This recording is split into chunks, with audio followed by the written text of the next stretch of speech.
இங்கே குழுமி இருக்கக்கூடிய என் உயிர் தமிழ் சொந்தங்களுக்கு நான் இன்றளவும் தமிழ் தேசிய களத்தில் பயணிக்க காரணமாக இருக்கக்கூடிய நமது தேசிய தலைவனாக இருக்கக்கூடிய மேது அவர்களை வணங்கி தமிழ் சமூகத்தின் ஆணிவேராக இருக்கக்கூடிய நமது வரலாற்றை நமக்கெல்லாம் கடத்தி இந்த நிமிடம் வரை தமிழ் தேசிய அரசியல் இந்த நிலத்தில் வலுப்பெறுகிறது என்றால் அதற்கு ஒரே காரணம் நமது வரலாறு மட்டுமே.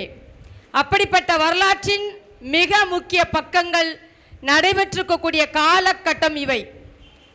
அண்ணன் பீமா பாண்டியன் அவர்கள் ஆரம்ப காலகட்டத்தில் நான் முதலில் அண்ணனை சந்தித்த போது உண்மையாகவே தாய் தமிழர் கட்சி என்ற அந்த பெயரை நாம் தமிழர் கட்சி என்ற ஒன்று இங்கே இருக்கின்றது, தமிழர் கட்சி என்ற ஒன்று உருவாகிவிட்டது, அகரத்தமிழர் கட்சி என்ற ஒன்றை உருவாக்கி இருக்கிறோம்.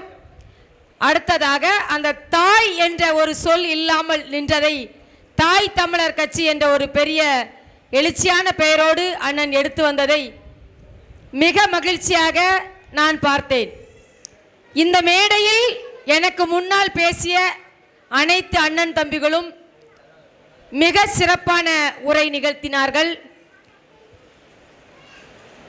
எங்களுக்கெல்லாம் எதிராக இருக்கக்கூடிய எங்கள் பெருமதிப்புக்குரிய ஐயா, அதாவது நெல்லை மாவட்டம், ஒருங்கிணைந்த நெல்லை மாவட்டத்தில் நானும் ஐயா வீனர்ஸ் அவர்களும் பிறந்திருக்கின்றோம். கால பெருவெள்ளத்தில் தமிழ் தேசிய களம் எங்களை ஒருங்கிணைக்கிறது. நான் ஐயாவை முகம் பார்த்து அறிவதற்கு முன்பே செய்தியாக அறிந்து கொண்டவள். இன்று வரை அவரது வீட்டின் மூத்த மகள் நான். இதை சில நெல்லை மாவட்ட உறவுகள் கிண்டல் கூட பண்ணுவாங்க, அவர் மகா வந்துட்டான்னு சொல்லுவார். உண்மையாகவே எல்லா காலகட்டத்திலும் நிறைய சண்டை போட்டிருக்கோம். ஐயா வீனரசு ஐயா அவர்களோடு நிறைய சண்டை போட்ட பிள்ளை நானாக தான் இருப்பேன், அது என் உரிமை. ஆனால் தமிழ் தேசிய களத்தில் நிறைய தரவுகளோடு வெற்றி பெற்ற பல போராட்டங்களை நடத்தியவர் ஐயா வீனரசு அவர்கள். அந்த பாதையில், அதே பயணத்தில் தமிழர் தொல்குடி சமூகத்தில் இருந்து தமிழ் தேசிய அரசியலை எடுத்துக்கொண்டு இன்னொருவர் வருவதை நான் பார்ப்பது எனது அருமை அண்ணன் பீமா பாண்டியன் அவர்களை தான். ஏன்னா இதுக்கு முன்பு நீங்க பார்த்தீங்கன்னா ஒரு ஆள் அரசியல் செய்ய வருது, ஒரு தமிழ் குடியிலிருந்து ஒருத்தர் அரசியல் செய்ய வாரான்னா அவனை சார்ந்த சமூகத்தின் பிள்ளைகள் மட்டும்தான் அவங்க கூட நிற்பான். அதான் சாதி கட்சியா மாறிடும். ஆனா 2009க்கு பின்பு இங்கே களம் மாறுது. என்ன களம் மாறுதுன்னா ஈழ இன அழிப்பு, இனப்படுகொலாம் கிடையாது, இன அழிப்பு தான்.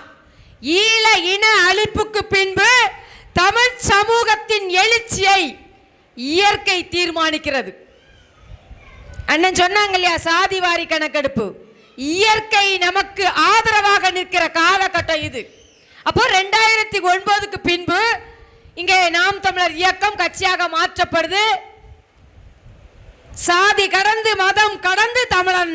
ஆனா எல்லோரும் வாங்க ஓடுவோம், நான் முன்னால ஓடுவேன்னு சொல்லி பிறமொழியாளரும் அங்கே நின்றதுதான் நிறைய பிரச்சனை, இன்னை வரைக்கும் பிரச்சனை. எல்லாரும் எப்படி வருவான் ஓடி, அவன் உன்னோட வேகமா ஓட மாட்டானா நான் கேட்பேன். இதில் ஐயாவுக்கு எனக்கு நிறைய எம்மா நீ சும்மா இருமா அப்படிம்பாங்க. இல்லை, எல்லாரும் வாங்க ஓடுவோம், அவன் நம்மளோட வேகம் ஓட மாட்டான. ஏற்கனவே ஓட்டப்பந்தயத்தில் அவன் நமக்கு முன்னால் ஓடிக்கொண்டிருக்கான்.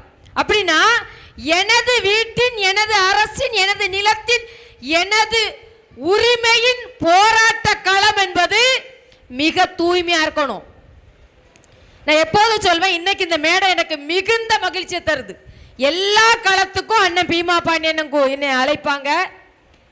ஆனால் துரதிர்ஷ்டவசமாக உடச்சே பேசிடுறேன். நீங்களாம் நினைப்பீங்க இந்த அக்காவுக்கு இது கவரில் என்ன கொடுத்தாங்களோ. நீ நிறைய நாட்கள் எனக்கு பேருந்து கட்டணம் இல்லாமல் நான் வரமாட்டேன்.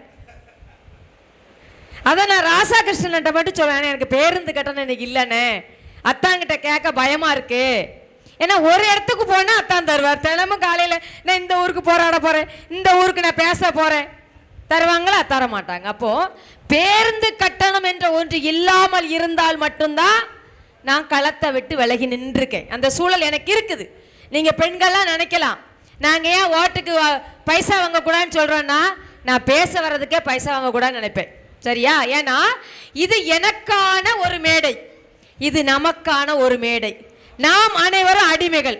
விடுதலை போராட்டத்தில் எனக்கு நிறைய முரண் உண்டு, எல்லாரும் முன்னாலையும் பேசியிருந்தேன். என்னன்னா, சேர சோழ பாண்டியர் எனும் மூவேந்தர்கள், அந்த மூவேந்தர்கள் வீழ்ச்சி யாரால், எங்கு, எப்போது?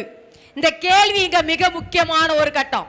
இந்த கேள்விக்கு விடை நீ தெரிந்து கொண்டால் மட்டுமே இங்கே வந்து 800 ஆண்டு காலமாக வடுக ஆட்சியை இந்த நிலத்தில் நிறுவி, அன்னைக்கு யார் வடுகருக்கு துணைக்கு நின்னா, யார் பக்கத்தில் நின்னா, அதெல்லாம் இன்னைக்கு தேவையில்லை. ஆனா இந்த நிலத்தில் பாண்டிய பேரரசின் வீழ்ச்சிக்கு தமிழ் குடிகள் தான் காரணம், சொந்த பகை தான் காரணம். நம்ம சொக்காரன் சண்டையில் தான் இங்க வடுக பேரரசு தன் காலை ஊன்றியது ஒன்று. என்னொன்னு, எப்போதும் போலவே நமது முன்னோர்கள் கேளிக்கைகளிலும் பெண் பித்தத்திலும் நின்றதுதான் உண்மை, ஏற்றுக்கொள்ளணும். அதே போல நான் சேர நாட்டில் பேச போவேன் அடிக்கடி, அது குடி சார்ந்த, அதையும் நான் சொல்லிடுறேன். கூப்பிடுவாங்க எனக்கு, நான் குடி சார்ந்த அங்கே பேச மாட்டேன், நாங்கள் வேற அரசியல் பேசுவேன். ஆனால் மலையாளி என்று சொல்லக்கூடிய அந்த மலையாளி 4 சாதி தான். கேரளாவில் மலையாளி 4 சாதி தான். தமிழ்நாட்டில் இருக்கக்கூடிய அனைத்து தமிழ் சமூகமும் தங்களை தமிழர் என்று உணராமல் தங்களை மலையாளியாகவே உணர்ந்து கொண்டு அந்த நிலத்தில் மலையாளியா வாழ்றான். யாரால? திபத். இந்த திபத்துன்னு சொல்றான்னு சொன்னாங்கல்ல அண்ணன், ஒரு வரலாறு ஐயா தேவரையா சொன்னாங்க, திபத்துக்கு திபத்தியனுக்கு மெத்தையும் பண்ணும், என் ஈழ மக்களுக்கு இல்லையா என்ற கேள்வி. திபத்திலிருந்து இங்கே வந்தவன் இன்னைக்கு அகதியா வந்தவனுக்கு குடியுரிமை இருக்கு. ஆனா அன்னைக்கு எப்படி வந்திருக்கான்னா, அசோக சக்கரவர்த்தியின் படையெடுப்பில் திபத் அரசன் தோத்து போறான். திபத் அரசங்கிட்ட ஒரு படை இருக்குது, அடிமைப்படை, திபத் அடிமைப்படை. அவன் என்ன பண்ணுவான், போர்ல தோற்றவுடன் அந்த அடிமைப்படைய அந்த வெற்றி பெற்ற அரசனுக்கு விட்டு கொடுத்துருவான். இப்படி அந்த அடிமைப்படை கலிங்கத்திலிருந்து சேரமணன் கலிங்கத்தை ஜெயிக்கும் போது, இதெல்லாம் நீங்க புறநானூற்றில் படிக்கணும். இப்ப என்ன படிக்கீங்க, காலையில எந்திரிச்சோன்னு இன்ஸ்டாவை படிக்கீங்க. பிள்ளைங்கள்லாம் பொம்பளை பிள்ளைகளை வளர்க்கறது நம்ம ரொம்ப தப்பு பண்ணிட்டு இருக்கோம், அதை நீங்க எல்லாரும் ஏத்துக்கிடணும். அதை சொல்ல வரேன். அந்த திபெத் அடிமைப்படை சேரனின் வெற்றி வாகையில அடிமையா உள்ள வருது. அடிமையா உள்ள வர்றது என்ன ஆகுதுன்னா, நம்மளுக்கு தான் பறந்து விரிந்த மனதுடையவர்கள் அல்லவா. யாதும் ஊரே யாவரும் கேளி கலியன் பூங்கொன்றன் இன்னைக்கு சொன்னாரு, இவன் அன்னைக்கு அப்படிதான் வாழ்ந்திருக்கான். இல்லைன்னா அரை உலகை கட்டி எழுப்பிய ராஜராஜன் தன் கைக்குள்ள வச்சிருப்பானா மாட்டானா?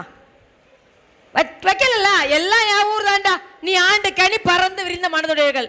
அப்படி சேர நாட்டை ஆக்கிரமித்த திபெத்திய படை அங்கே ஏற்கனவே 3000 ஆண்டுகளுக்கு முன்பு வந்து அந்தணர்களாக பிச்சைக்காரர்களாக ஆரியன் சேர்ந்த இடம் தான் சேரி.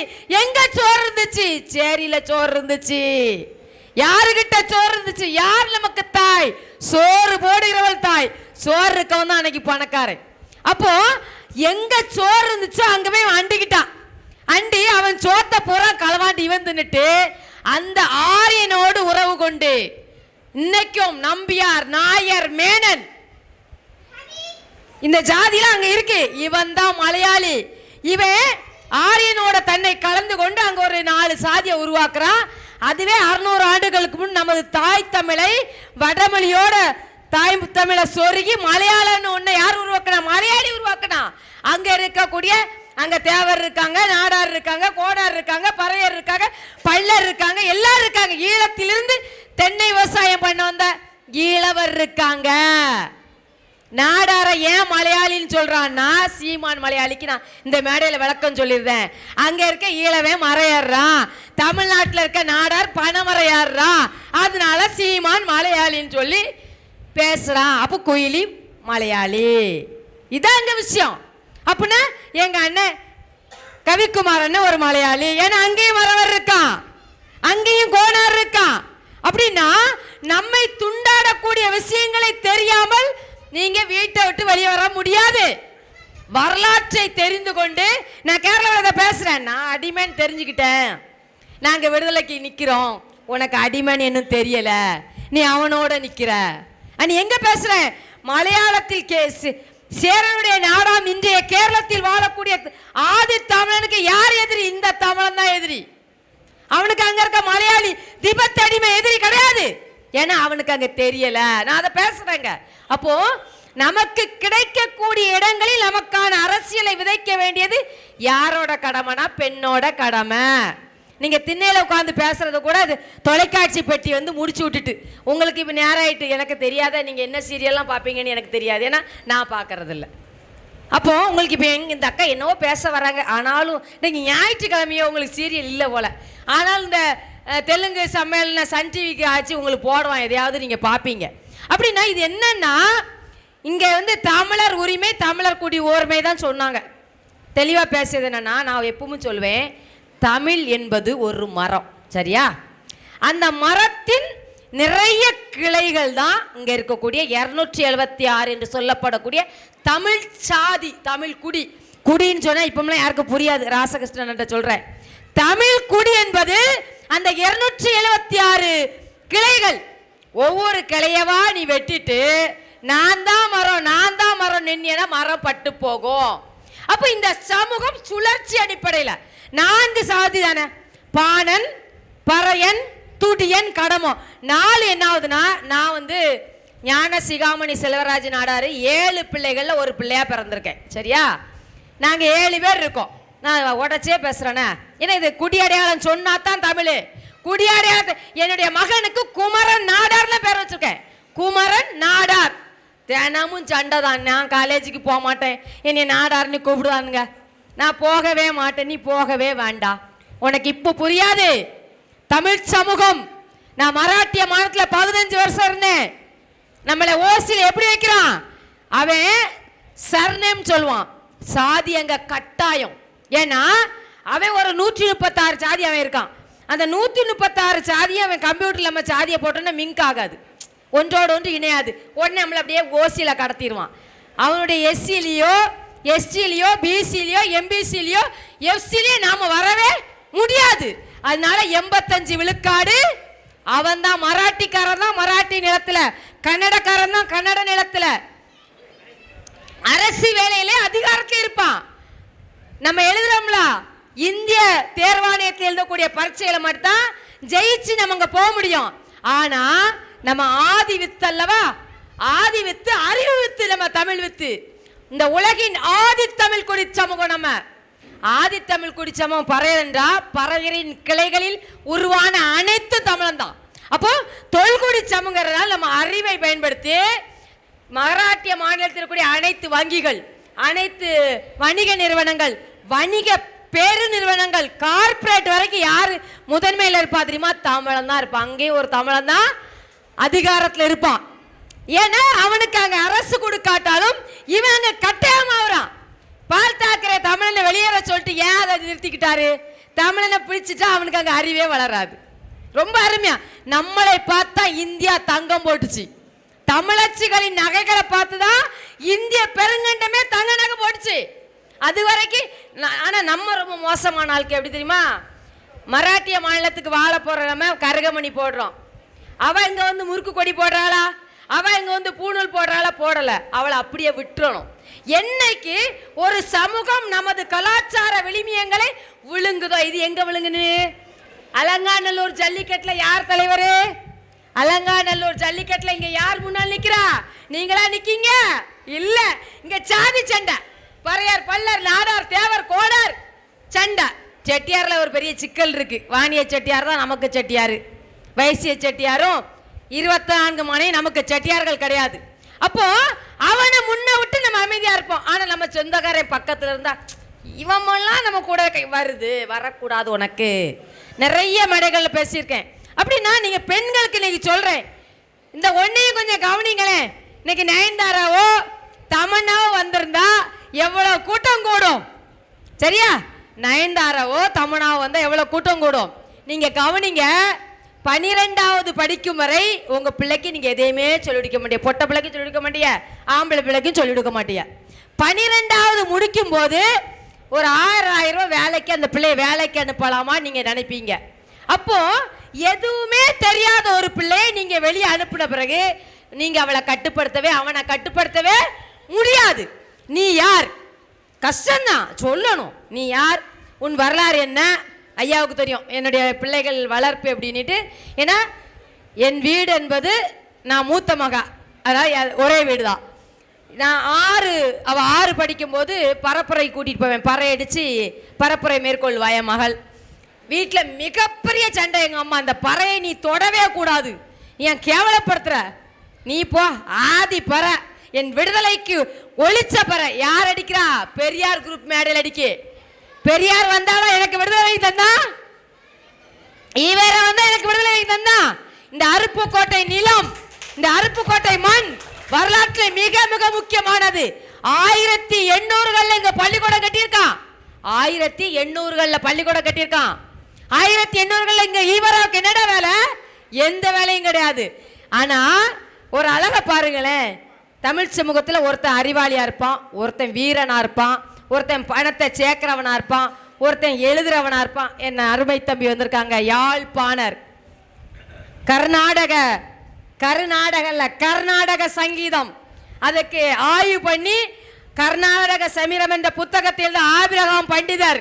யாரா பேசுறமா? சீமான் முதல்ல அந்த மேடையில் பேசுற. எனக்கு அந்த ஆபிரகாம் பண்டிதர் யாருன்னே தெரியாது. சீமான் மேடையில் சரி தவறு என்பதை தாண்டி நிறைய விடயங்களை தெரிஞ்சிருக்கோம். அதை மறுக்கவே முடியாது. முதல்ல ஒரு மேடையில் தூக்கிச்சு. இது எந்த தெலுங்கார தெரியலையே, எந்த கன்னட தெரியலையே நான் நினைக்கிறேன். அப்புறம் ஒரு தம்பி பேசுறான், இசைமதி வாணன், என் அருமை தம்பி. எனக்கு என் மக திருமணத்துக்கு சொல்வேன், 8 தம்பி இருக்கீங்கடா, 8 பேரும் ஒன்னடியா வந்தா நீ வா, வரலன்னா 400 500 தம்பி அண்ணன் இருக்கான். என் பிள்ளைக்கு தாய் மாமன் சீர் செய்ய 400 500 தாய் மாமன்களை உருவாக்கி வச்சிருக்க. வேற எதையுமே உருவாக்கி வைக்கல, இவதான் உருவாக்கி வச்சிருக்க. அப்படின்னா கர்நாடக சங்கீதம் என்னும் கருநாடகன்னா பழைய நாடு. பழைய நாடு இங்க எங்க இருந்து? பாண்டிய நாடு. பண்டைய நாடு தான் பழைய நாடு. பாண்டியன் தான் முதல்ல. பண்டைய 57 தேசங்களின் பிள்ளைகள் நாம. என்ன சண்டை உனக்கு? சாதி சண்டை. நீ ஒன்னடியா நின்னா எவனும் உங்களோட நிக்க முடியாது. தமிழ் சமூகத்துல நிறைய சமூகம் தெலுங்கு கன்னட சமூகத்தோட இணைக்கப்பட்டிருக்கு. நான் இப்பதான் எங்க அண்ணன் கிட்ட பேசுறேன், என்ன நீங்க தப்பிச்சிட்டீங்க. நீ கொஞ்சம் கழிச்சு எனக்கு நினைவுக்கு இல்ல, தப்பிக்கல. தேனி மாவட்டத்தில் இருக்கக்கூடிய குறும்ப கவுண்டர் எனும் கன்னடம் பேசுகிறவர்கள் பிள்ளைமாருடைய ஒரு கிளையாக தங்களை பதிவு செய்து வைத்திருக்காங்க. அதை நான் தெரிஞ்சுக்கிட்டேன். ஒரு 3-4 மாதத்துக்கு முந்தைய தெரிஞ்சுக்கிட்டேன். அவங்க ஒரு காவல் நிலையத்தில் ஒரு பிரச்சனை, நான் போயிருக்கேன். அப்போ காவல் நிலையத்துக்கு போனால் ஏதாவது கிடச்சிப்பா, காவல் நிலையத்துக்கு போய் 10,000 ரூபா செலவு. சரியா? காவல் நிலையத்துக்கு போயிருக்கேன். ரொம்ப நெருக்கமான ஒரு வீட்டில் ஒரு சிக்கல். ஒரு பையன் அந்த பிள்ளைய கூட்டிகிட்டு போயிருக்கோம். அவங்க குறும்ப கவுண்டர், தமிழருங்க. வெளியே வந்து பார்த்தா அவனை குச்சி குச்சி நிறைய பேசுகிறான். நான் உடனே இவன் என்ன பேசுகிறான் அப்படின்னு கேட்குறேன். அவன் கன்னடம் பேசுகிறான். அப்படின்னா என் கூட ஒரு தங்கச்சி வந்திருக்கா தேனியிலேருந்து, தமிழ் செல்வி. அவங்க எங்க ஆளுக்கண்ணா? ஏய் அவள் எப்படி உங்க ஆளுக்கள்? அவன் கன்னடம் பேசுகிறா, நீ சைவ வெள்ளாளருங்கிற. நீ எப்படி அவனாவா? நீ நான் ஒன்றுன்னு சொல்லு, நம்ம தான் ஒன்று. அவன் எப்படி நம்ம ஆவான்? இங்கே ஒரு அண்ணன் நான் பேசிட்டேன். ஒரு 2019 ஒரு காணொளி, மிகப்பெரிய பிரபலம். அன்னையோட திருநெல்வேலியில் ஒருத்தவங்க கூட என்கிட்ட பேட்டி எடுக்க மாட்டான். ஒரே நாளில் 16 லட்சம் வியூஸ். பரணி டிவி தம்பிக்கு அழுக்கு சட்டையோடு தான் வருவான். அவன் வியூஸ் போயிட்டு என்ன வீடியோ எடுக்க மாட்டான். ஏன்னா நான் முதல்ல பேசுகிறேன், நீ என்னைய சுடுவேன். ஏன்னா தீரன் திருமுருகனையும் சீமானையும் நாங்கள் சுட்டு கொள்வோம்னு சொல்லி இதே விருதுநகர் மாவட்ட ஆட்சியர் அலுவலகத்தை ராஜகம்பளத்து நாயக்கர்கள் முற்றுகை எடுத்து பேட்டி கொடுக்குறான். எந்த தமிழ் சமூகத்தின் ஒரு பிள்ளை அன்னைக்கு எங்கள் அண்ணன் தம்பி பதில் சொல்லலை. நானும் ஒரு 3 நாள் அமைதியாக இருந்துட்டு கட்சி விட்டு வெளியே வந்துட்டு நம்ம பேசக்கூடாதுன்னு பார்த்தா இல்லை, ஐயாட்ட தொடர்பு பண்ணேம்மா கொஞ்சம் பொறு அப்படின்னாங்க. கொஞ்சம் பொறுனா நான் 3 மணி நேரம் தான் பொறுப்பேன். அது ஐயாவுக்கே தெரியும். 4ஆம் மணி நேரம் நான் பிள்ளை வேலையை செஞ்சிருவேன். நான் காணொலி பேசுகிறேன், கொஞ்சம் பொறுத்துக்கங்க, இதை சொல்லிடுவேன். காணொலி பேச என்ன சொன்னா, நீ வைத்திருப்பது கொக்கு சுடும் துப்பாக்கி, நாங்கள் வைத்திருந்தது வரலாறு தெரிஞ்சு ஆதரவு தருவீங்க. அழகுமுத்து கோணையும் கொண்டாடுவீங்க. அழகுமுத்து கோணை கொன்னவனையும் எப்படி கொண்டாடுவீங்க? இது ஒரு சிக்கல் இங்க இருக்கு. அழகுமுத்து கோணை நீங்க கொண்டாடுறீங்க. எம் பெரும்பாட்டன் பீரங்கிக்கு நெஞ்ச திறந்து கொடுத்தான்னு சொல்றாங்க. சரியா? வரலாறு அது. புராணங்கள்ல உங்களுக்கெல்லாம் சேர்ந்தா சொல்றேன், யாரெல்லாம் புராணத்துக்கு நான் பிறந்தேன்னு சொல்றானோ அவன் தமிழ் சமூகத்துக்கு எதிரி. புராணத்தில் வர இட்டுக்கதைகளுக்கு நாங்கள் பிறந்தோம் என்று, நான் சப்தகன்னியருக்கு பிறந்தேன், நான் சட்டிக்கு பிறந்தேன், நான் சிங்கத்துக்கு பிறந்தேன், நான் பூனைக்கு பிறந்தேன், நான் புலிக்கு கிடையாது. நாம் அனைவரும் இந்த உலகின் பரிணாம வளர்ச்சியில் சூரிய வெடிப்பில் வெளியான ஒரு பெண், ஆதி பறை என்னும் பெண்ணுக்கு பிறந்தோம். அதான் நான் இவ்வளவு என்னை பற்றி தெரிஞ்சுக்கிட்டதுனால எனக்கு கேளுங்கம்மா, நான் தான் முதல்ல ஆதி. ஆதாமும் கிடையாது, ஏவாளும் கிடையாது, பெண். ஏன்னா பொட்ட கோழி குப்பை குளிச்சு இன்னைக்கு முட்டை போடுது. ஒரு பெண் தன் கருவை தனக்குள் உருவாக்கும் திறன் கொண்டவள். இன்னைக்கு நம்முடைய அறிவியல் செத்து போச்சு, நம்முடைய சித்தரசம் செத்து போச்சு, நம்முடைய தமிழர் மெய்யல் அழிச்சு போச்சு, உடை மாறி போச்சு. இன்னைக்கு எப்படி கருத்தரிப்பு மையங்கள் ஏன் வருது? அவ்வளவு வீட்டில் பிள்ளைகளுக்கு லெக்கின்ஸையும் ஜீன்ஸையும் வாங்கி கொடுங்க, வரும். என்னைக்கு நம்ம தாவணி நம்மளை விட்டு போச்சோ, என்னைக்கு நம்ம சாரம் நம்மளை விட்டு போச்சோ, என் அண்ணன் தம்பிலாம் கூட தனியா இருக்கும்போது ட்ரௌசர் போடுவாங்களா இருக்கும். இதெல்லாம் என்னைக்கு விட்டு போச்சோ அன்னைக்கு தான் நம்மளுடைய மரபணுகள் உடைபடுது. இங்க உரிமை என்பது உடையிலிருந்து தோன்றணும். நான் சொல்லுவேன், உடை நீ அந்த உடையை பராமரிப்பது கடினம் தான், ஆனா அது என் உடை, இது என்னுடைய ஆடை. அந்த ஆடை ஒரு பெண்ணில் உருவான சமூகம் இன்னைக்கு பெண்ணால் தான் வீழ்ந்துட்டு, அதான் உண்மை. ஒரு பொம்பளை கூட 100 பவுன் நகை வேணும் தான், எத்தான் கார் கண்டிப்பா வேணும் தான், எத்தான் 50 இன்ச்சு டிவி வேணும் தான், கடனாளி ஆக்கிறதாலா இல்லையா? அது மாதிரி குறைஞ்ச 28 சாராய கடைகளை நாங்கள் மூடியிருப்போம் பெருமுயற்சியில். அதுக்கெல்லாம் எனக்கு முன்னாடி ஐயா தான். ஐயா தான் சாராய கடை வாசலில் படுத்துடுவாங்க. வெக்கமே இல்லாமல் உங்கள் அக்கா தங்கச்சினா இவ்வளோ எப்படி ஒரு 5.5 அடி இருக்க மாட்டேன், நானும் அதே சாராய கடை வாசலில் நீட்டமாக படுத்துக்கிடுவேன். அவன் திறக்கவும் முடியாது இல்லையா? ஒரு 100 பெண்களை ஒருங்கிணைச்சு சாராய கடையை வரிசையில் நின்று சாராயத்தை வாங்கிடுவேன். சரியா? என்னச்சுவே என் அண்ணன் தம்பி சொக்காரன் சோக்காரன் எல்லாரும் பார்ப்பான், அவன் பாட்டு பார்க்கான். என்னை தெரிஞ்சுக்கிட்டு என் வீட்டில் வந்து பொண்ணு கட்டினா போதும். என்னையா நம்ம பொண்ணு கேட்க போகிறேன், இல்லைல்ல வரிசையில் நின்று வாங்கிட்டு அவங்ககிட்ட பில்லு கட்டி சண்டை போடுறது. இது ரொம்ப அழகாக இருக்கும். அவன்கிட்ட பில்லை கூட நீ வார்த்தைலாம் கெட்ட வார்த்தை பேச பண்ண, நெல்லை தமிழ் தானே. அதனால அம்மா மார கேளுங்க, பின்னால் இருக்கக்கூடிய இளைய தலைமுறை பிள்ளைகளை வச்சிருக்கக்கூடியவங்க உங்க பிள்ளைகளுக்கு அரசியலை சொல்லி கொடுங்க. கொஞ்சமாவது வீட்டுக்குள்ள பேசுங்க. அலைபேசியில மட்டும்தான் எனக்கு எல்லாரும் வீட்டு பிள்ளைகளும் அலைபேசியில் தான் இருக்கும், நம்ம வீட்டு பிள்ளைகள் எல்லாமே. அது மாதிரி 2 குழந்தை பெற்றுக்கணும்னு நினைக்கதான் முட்டாள்தனம். 5 குழந்தைகளை பெற்றுக்கிடுங்க. 1 நாட்டுக்கு, 1 ஏருக்கு, 1 மண்ணுக்கு, 1 அதிகாரத்துக்கு, 1 அரசியலுக்கு. அதிகாரமும் நம்ம தான் இருக்கணும், அரசியலும் நம்ம கிட்ட தான் இருக்கணும். சரியா? அப்படின்னா என்னைக்கு அவன் குடும்ப கட்டுப்பாடுன்னு சொன்ன உடனே கட்டுப்பாடு பண்ணமோ அன்னையோட நம்மளை முடிச்சு விட்டுட்டான். அவன் கட்டுப்பாடு பண்ணியிருக்கானா? இங்க இருக்க தேவாங்கர்களோ தெலுங்கர்களோ கட்டுப்பாடா இருக்கானா? நிறைய வதவதான்னு பிள்ளைய வச்சிருக்கான். அதுமாதிரி நம்மகிட்ட காப்பி ரைட்ஸே கிடையாது. அது ரொம்ப பெரிய தப்பு. அண்ணனுக்கு சொல்றேன், நம்முடைய வரலாற்று விளிமியங்களுக்கான காப்புரிமை என்னும் அந்த காப்பி ரைட்ஸை நம்ம தமிழர் தேசிய அரசியல் வழக்கு போட்டால் வாங்கி ஆகணும். ஜல்லிக்கட்டை நீங்க பயன்படுத்தக்கூடாது, நாங்கள் தான் பயன்படுத்தணும். எல்லா இந்தியாவும் உங்களுக்கு தானே, எல்லா இந்தியாவும் எங்களுக்கு தான். வீடு தான் தனித்தனியா போயிட்ட ஒரு வீட்லயா இருக்கோம், நீ உன் வீட்டுக்கு போ. இங்கே வாழக்கூடிய தெலுங்கர்கள் நமக்கு எதிரி அல்ல, ஆனா அவனுக்கு நம்ம எதிரி. அதை புரிஞ்சுக்கிடுங்க. அவங்க பாட்டுக்கெல்லாம் இருக்க மாட்டாங்க ஒரு நாளும். நான் ஒரு வேலைக்கு போறேன்னா அவன் தான் கெடுப்பான். அப்படின்னா இந்த நிலத்தில் பேசப்பட வேண்டிய அரசியலாக இருப்பது தமிழர் தேசிய அரசியல். அந்த எஜுக்கு வந்துருவோம். எங்க ஐயா எதிர வச்சு அந்த விஷயத்த சொல்லணும். என்னன்னா, இன்னைக்கு இருக்கக்கூடிய நெருக்கடியான காலகட்டங்கள் நான் பேசாத தலைமைகளே கிடையாது. ஏன்னா சாதிவாரி சீமானட்ட முந்தைய சொல்லியிருக்கேன், சாதிவாரி கணக்கெடுப்பு இல்ல, தமிழ் சாதிவாரி கணக்கெடுப்பு. பொதுவா சாதிவாரி கணக்கெடுப்புன்னு சொல்லாதுங்க, தமிழ் சாதிவாரி கணக்கெடுப்பு. 276ல 3 தெலுங்கு சாதி உள்ள இருக்கு, 2 தமிழ் சாதி தெலுங்குல இருக்கு. மீட்டெடுக்கணும். அவர்கிட்ட பேசினேன், அண்ணன் வேல்முருகன்ட்ட பேசினேன். இங்க தமிழ் தேசிய தலைமைகள்கிட்ட ஒரு சின்ன சிக்கல். எங்க ஐயா கதிரன் ஐயா இருக்காங்க. என்ன சிக்கல்னா, இவங்க பூராமே இந்த பஞ்சத்துக்கு வந்து கிடக்காம பாருங்க, அந்த பீகாரி இவன் பின்னாலேயே கிடக்குது. அவனை நம்ம சொந்தக்காரங்களே வேலைக்கு வைக்கான். குடிக்கானோ குடிக்கலையோ நான் என் பிள்ளைக்கு 50 பவுன் நகை போடாமல் ஒருத்தனும் கட்ட மாட்டான். அப்போ எங்கள் வீட்டுக்காரருக்கு 1000 ரூபா சம்பளம் வேணும். பீகார்காரன் வெள்ளி தான் போடுவான், அவனுக்கு ரொக்கம் கிடையாது, நகை கிடையாது. அவனுக்கு பச்சரிசி சோறும் டாலும் தின்னா போதும். நான் வேலைக்காரியாக இருக்கேன், எங்கள் பீமா பாண்டியனை கம்பெனி வச்சுருக்காங்கன்னு வச்சுங்களேன், எங்கள் அண்ணன் சாப்பிட்ற சாப்பாடை தானே நான் சாப்பிடணும். அப்போ எனக்கு 1000 ரூபா சம்பளம் வேணும்ல. இந்த புரிதல் தமிழ் தேசிய முதலாளிகளிடம் வரணும். அது இல்லை, தமிழ் தேசிய அரசியல் பேசுகிறவங்கள ஒரிசாக்காரனை தான் வேலைக்கு வைக்காங்க. அப்போ இந்த புரிதல் நம்ம யார்கிட்ட கடத்தணும்? தமிழ் தேசிய முதலாளிகள் தான் கடத்தணும். நான் ஒரு திருமணத்துக்கு போயிருந்தேன் மதுரையில், இந்த அனிட்டர் திருமண மன்றத்தில் ராஜ்மஹால் திருமணம், சிறப்பழைப்பு எங்களுக்கு. போயிட்டு பார்த்தேன், ஆகா எடா என்னடா இந்தியாவே இங்கே நிற்கடா, இந்தியாவே அங்கே நிற்கிறது பெருமை, இவன் தமிழனா அங்கே நிற்கலை. அது வருத்தமாக இருந்துச்சு. நீ இந்தியாவோட நில்லு, நீ உலகத்தோட நீ தமிழனா நில்லு. தம்பிங்களுக்கெல்லாம் கல்யாணம் ஆயிட்டா, கல்யாணத்துக்கு சாயங்காலம் லெகங்கா போட்டு தானே எல்லாரும் கல்யாணம் முடிக்கிங்க. பொண்டாட்டிக்கு மணப்பெண்ணுக்கு லெகங்கா யாரெல்லாம் 10 லட்சம் 10,000 ரூபா கொடுத்து வாங்குற, 20,000. அது கலாச்சார சீர்கேடு இல்லையா? என் தம்பி பாரிசாலன் பெரிய தமிழ் தேசியவாதி.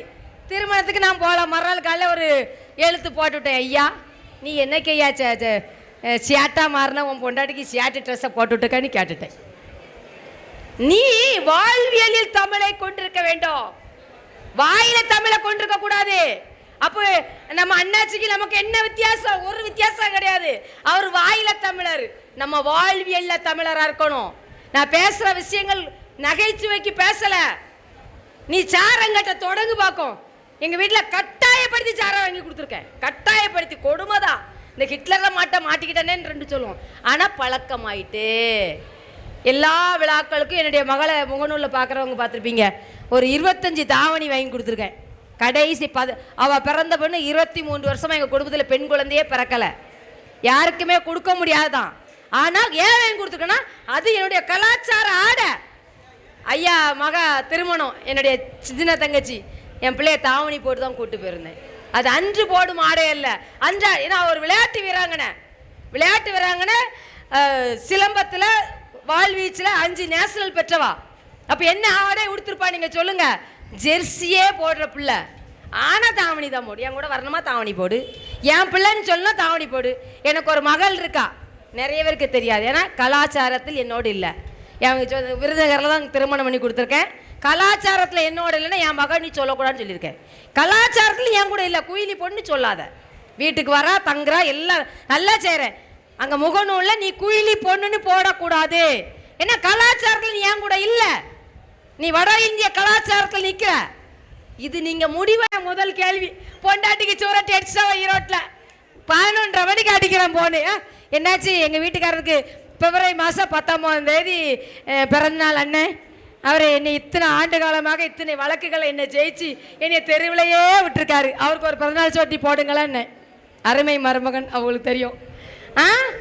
இந்த வீடு வீடாக இருக்கணும், அரசு அரசாக இருக்கணும். எங்கள் அண்ணன் பீமா பாண்டியனை நான் கொண்டாடுவேன், வீட்டுக்கு போனால் எங்கள் மைனியை காலை தொட்டு கும்பிடுவேன், விழா மேடையில் கும்பிட மாட்டேன். அது நான் வெறுக்கிறேன். என் கணவர் என் வீட்டு திருமணத்துக்கு நீங்கள் எல்லாரும் வரணும். என் கணவர் வாசல்னு உங்களை வரவேற்கணும்.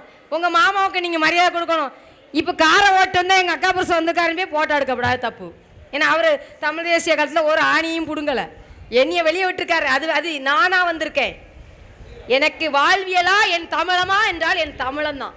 அதனால புராணத்தில் இறுதியாக சொல்கிறேன், ஒரே வார்த்தை தான், எல்லா மேடையும் சொல்கிறேன். புராணத்தில் உங்கள் வரலாறுகளை கட்டமைக்கின்ற சமூகம் ஆரியத்தின் கைக்குள் நிச்சயமாக சிக்கி நிற்குதா இல்லையா? சப்த கன்னியர் பிள்ளைகள் புறான் தான் அங்கே வரிசையில் நிற்காவ. எங்கள் பொன்ராசனனுக்கும் எங்கள் ராஜேசனனுக்கும் தெளிவாக புரியும்.